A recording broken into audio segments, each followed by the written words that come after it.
At ang partners na mag-aalaga sa baby egg for this week ay si Mark Villafuerte. I got lots of ideas already. At RC Villafuerte. What?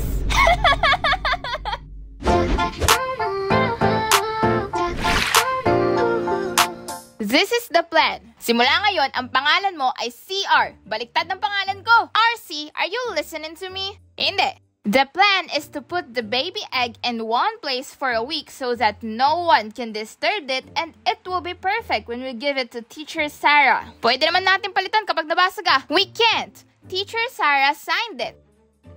Oh, pero di ba dapat alagaan si CR na parang baby talaga, sabi ni Teacher Sarah? Do you want it to survive or not? Gusto! Pero kung itatago mo lang siya kasi takot kang masaktan siya, hindi niya may experience yung mga bagay na dapat nararanasan niya. It's not a real baby, RC. We're doing this for grades. Pero training daw to, sabi ni Teacher Sarah. Bahala ka kung anong gusto mong gawin. Basta palalakihin ko si CR na madaming memories. Para silang magkasawa na nag-aaway.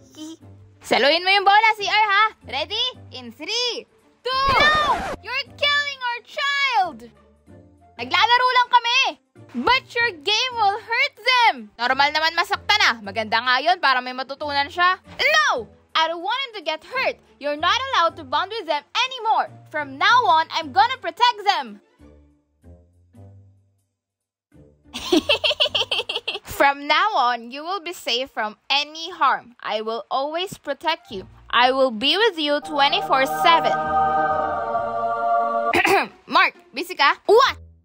I'm sorry, tama ka. Kailangan natin protektahan si CR dahil mahina siya at walang alam sa mundo at pwede siyang masaktan anytime. I'm glad you understand now. Salamat sa pagpapaintindi. May isang favor lang sana ako sa'yo. What's that? Pwedeng pahiram ng advanced books mo? Susubukan ko sana mag-aral para matulungan ko si CR sa paglaki niya. Sure! My books are in the other room. Let me just get it. Wala na siya. Itatakas na kita, CR. Anak ko! RC? Is that my baby egg? Lumayas na tayo sa pader ng nanay mo! RC! Bring my baby back! Ano nangyayari? Bring my baby egg! My baby egg! My baby egg! My baby! I-edit ko to! Nasalagyan natin ang wedding song! Akin na si CR!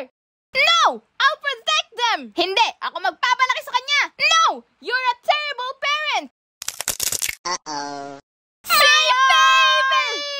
Anong kaguluhan to? Si Mark po kasi kinukulong si CR. Hindi siya marunong mag-alaga, ma! Partner! Tahimik! RC, ikaw muna. May pinaalaga po sa amin si Teacher Sarah na baby egg at si Mark po hindi marunong mag-alaga. Gusto niya po gawing preso si CR. No, Mom! I just wanna protect our baby so it won't get hurt. This is frustrating. I don't wanna be a parent. Ayoko na din magkapamilya. Ang sakit sa ulo. Ba't hindi ba kayo nag-iiwalay, ma?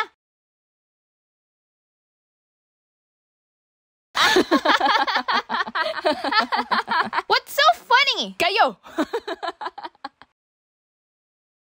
Sa ngayon, hindi nyo pa maiintindihan kung gaano kahirap maging magulang. Kahit nga kami, hindi pa rin namin maintindihan. Don't they have books on parenting? Meron, pero hindi siya katulad ng pagluluto na pwede kang sumunod sa cookbook na may eksaktong measurements at kung gaano kalakas lang dapat ang apoy. Ano po?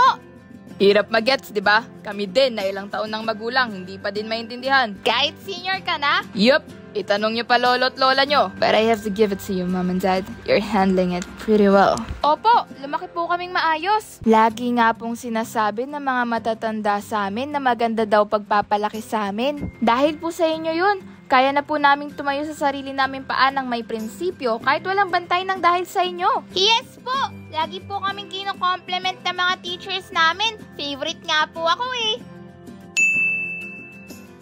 Sinusubukan namin gawin yung best namin. Dahil hindi sa lahat ng pagkakataon, alam namin kung anong dapat gawin. Kaya kapag nagkamali kami, sabihin nyo rin sa amin. Magtulungan tayo. Of course, we're not Villafuerte family for nothing. Group hug! Nope! 75 kayo sa Baby Egg Project. I told you! Gusto ko ng divorce.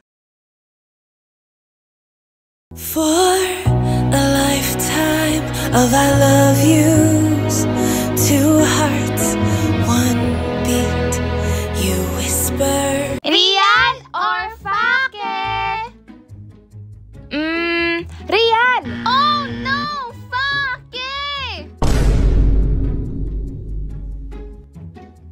Don't look at me. They're your kids. Real or fake?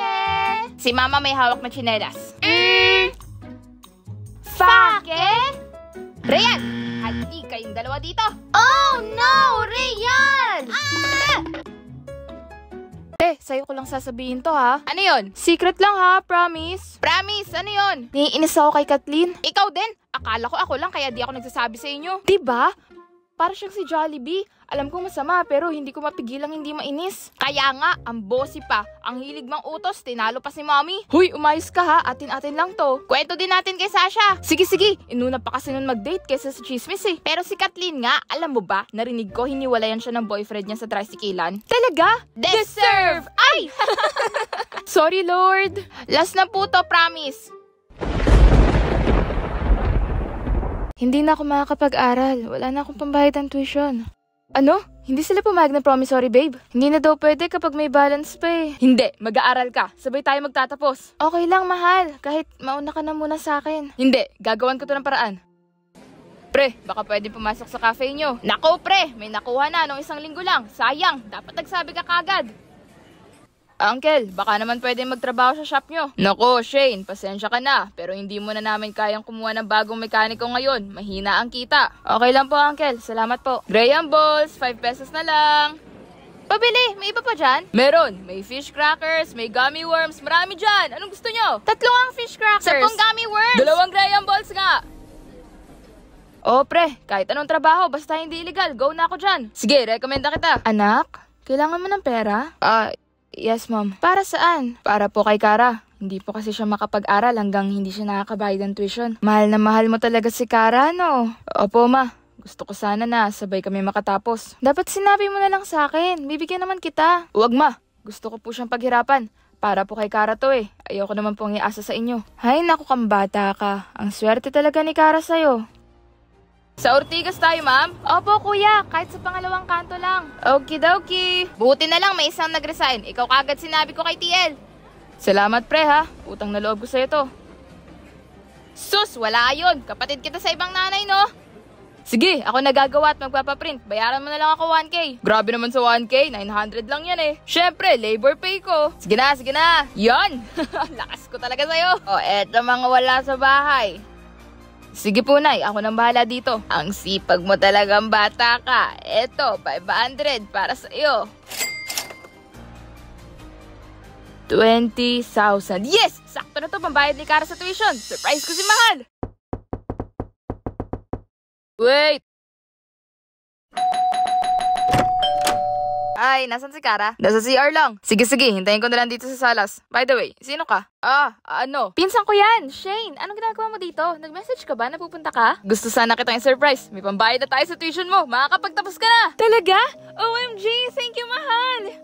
Huwag kang mag-alala, mahal. Gagawin ko lahat para sa'yo.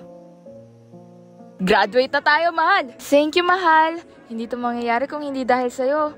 Pero, Shane, may kailangan ako sabihin sa'yo. Ano yun? Buntis ako. Ano? Hindi ikaw ang ama. Hindi talaga. Naghihintay tayo ng kasal, di ba? Sorry, Shane.